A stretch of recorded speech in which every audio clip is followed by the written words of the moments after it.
Benvidos, hoxe imos falar das palabras galegas que facemos acabar en iño ou iña.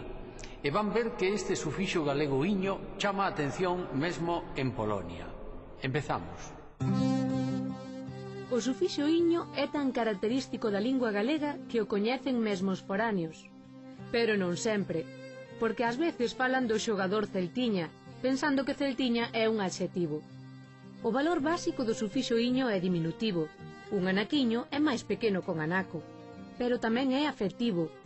Amiguiño meu e anaquiño do meu corazón non indican tamaño senón un plus de afecto.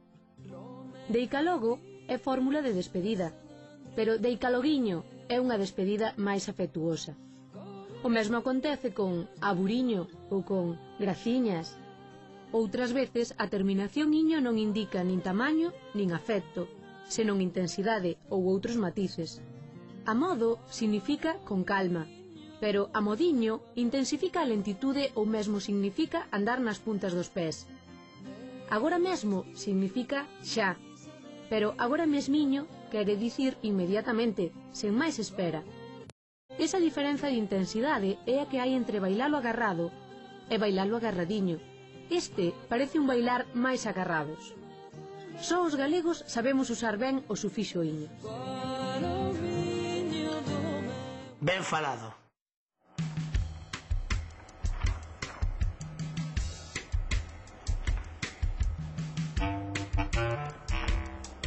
Chámome María Bogušević, son de Polonia. Estou traballando os primeiros textos impresos en galego na época moderna, na primeira metade do século XIX.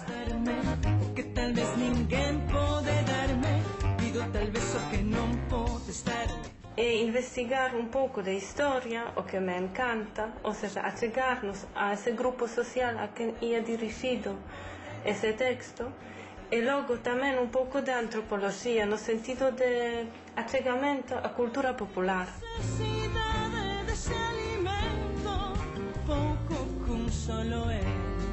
O meu amor por Galicia tivo que pasar pola xente, porque tiven a sorte de atoparme cunha xente realmente especial, realmente extraordinaria. E aquí sentirme como na casa, pola primeira vez en España.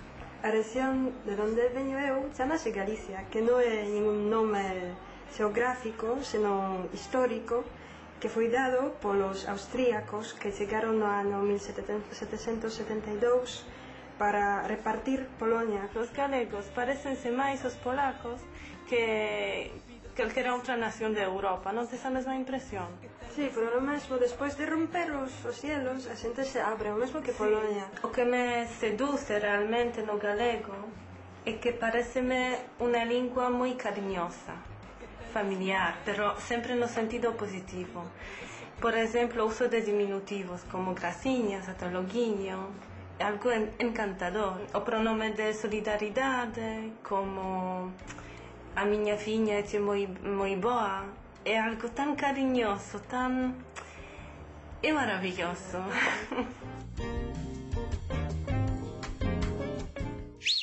Se unha parede ten pedras, un tellado ten... tellas. Cales son os vermes de cor rosada que viven nas terras húmidas? Minhocas. Como se chama o animal que fai miau? Un gato. Ves como sabes? Este outro día comenteilles algúns ditos nos que aparece o apelido Varela, pero aínda quedan algúns. Chegou Varela en Vigo significa chegou unha persoa impertinente. En Santiago significa algo distinto. Chegou Varela significa chegou aquel que sempre chega tarde. Contan que no principio do ferrocarril galego, aquel que viña de Carril a Compostela, había un maquinista que se apelidaba Varela e que lle viña parando polo camiño toda a xente para subir. Por iso sempre chegaba tarde. Chegou Varela. Ata outro día. Varela.